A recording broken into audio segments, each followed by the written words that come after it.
Everyone, welcome back to my channel. আজকে তোমাদের সবার সাথে শেয়ার করছি এই মিনি ব্লগটা। রিসেন্টলি আমি চলে গেছিলাম এই রথের মেলাটায়, আর তোমাদেরকে আমি দেখাবো যে আমি ওখানে এক্স্যাক্টলি কী কী খেলাম।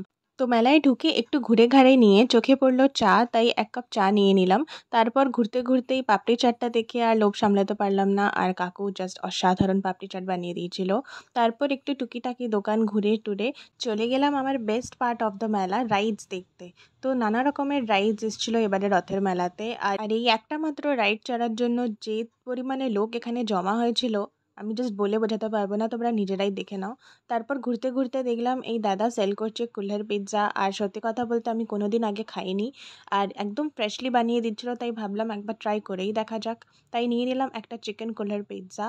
এরা বেশ কর্ন টর্ন দিয়ে মজারেলা চিজ দিয়ে খুব সুন্দর বানিয়ে দিয়েছিল। আর জাস্ট এই চিজ পুলটা দেখো, ফার্স্ট টাইম এক্সপিরিয়েন্স হিসেবে ভালোই লেগেছে বেশ। তারপর ঘুরতে ঘুরতে আরও ভিতরের দিকে চলে গেলাম, আর এই বিভিন্ন রকমের দোকানগুলো দেখতে বেশ লাগছিল কিন্তু।